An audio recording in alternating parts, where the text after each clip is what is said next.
Andy, I told him like 2 weeks prior, like, hey dude, come to Vegas with me, you should drive the cars.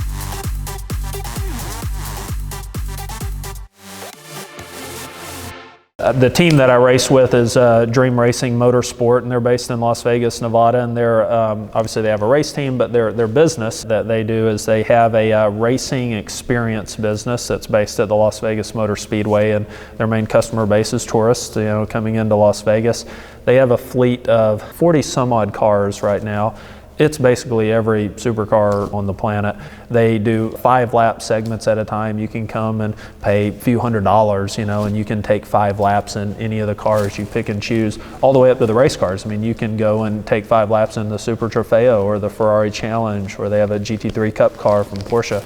So it's a great business. They've been very successful, ran by very, very good people, and they deliver some great experiences for a lot of people that would never get the opportunity to drive an Aventador or the 458. And they also do a racing school. So for people that want to take it the next step and they want it similar to like the Lamborghini Super Trofeo school, Pilota, that I did, they do a 3-day racing school experience where the first day is a lot of fundamentals, and you're in street cars and kind of getting the lay of the land and the track and some fundamentals down. You advance into like a full racing weekend where there is free practice. You have free practice 1, free practice 2, then you move into qualifying, and you have qualifying session 1, qualifying session 2, which lines you up on the grid, and you compete against the other guys in the school, and there's a green flag in a 30-lap race at the end of the event, so you simulate a real racing weekend.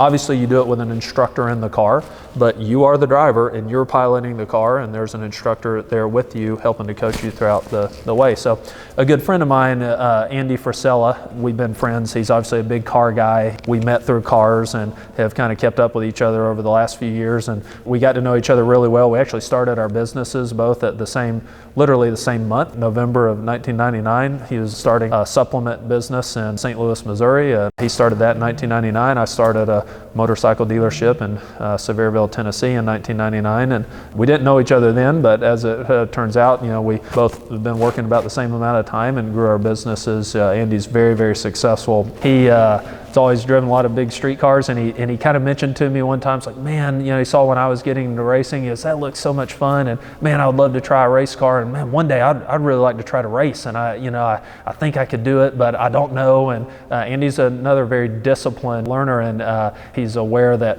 it's not something you could just hop into, but he had some curiosity. So I told him this year, I said, hey, why don't you come to this racing experience in Vegas? I'll bring you out, I'll set it all up, and you can try it then. You'll know when you get done with this 3-day event, you'll know if it's for you or it's not, because let me tell you, a lot of people think they want to do it.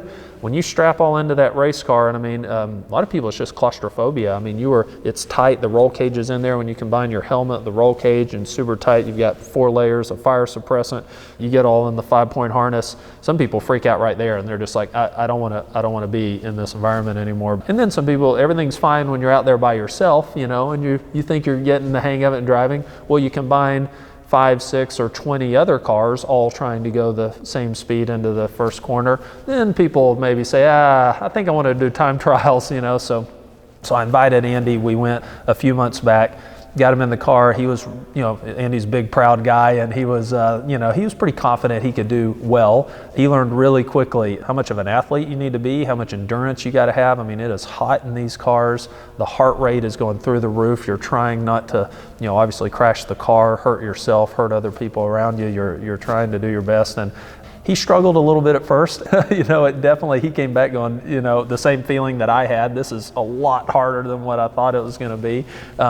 But he was doing it. He was pushing himself a lot harder than some of the other guys in the school. The other guys there, they had been practicing and training, going out to Las Vegas and doing the lap sessions for, everyone there had been training for a little over a year to come to this class. Andy, I told him like 2 weeks prior, like, hey dude, come to Vegas with me, you should drive the car. So literally he had 0 experience.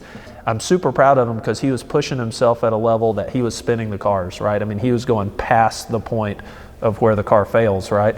And where the tires fail and the downforce fails. And he was learning at a rate so quickly. Just again, he's a very disciplined learner, right? He understood that he quickly became consciously incompetent, right? And he knew that he was not good, but he took the discipline and how do I react and how should I change these fundamentals between steering, accelerating, braking.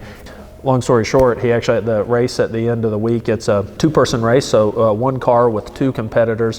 One competitor does the first half of the race. There's a pit stop, come to the pit stop, change tires, full pit stop, just like a real race. Driver change, second competitor takes off for second half of the race. So Andy's teammate did a great job. The two of them qualified on pole in their race. He started off the race in the lead. There's another guy just right on him. Those two started kind of pacing out a little bit, but when they made it to the pit stop, Andy inherited the car in the lead, but he only had, I think it was like 0.3 of a second over the second place guy. I mean, he was super nervous, man. He didn't want to lose it, for the team, and he gets the car in the lead, tears off, and he's got to do the last half of the race.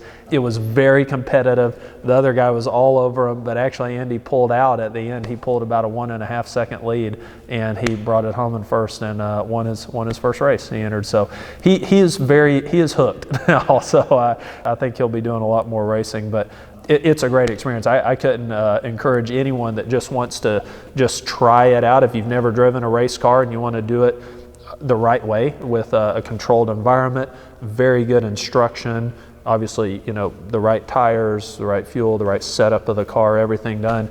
Dream Racing in Las Vegas, they're absolutely class act. You have full insurance. If, God forbid, there was an issue, you can walk away and say, hey, I appreciate it, guys. But it is a very controlled environment. They have very, very few issues like that. And it's a way to try a race.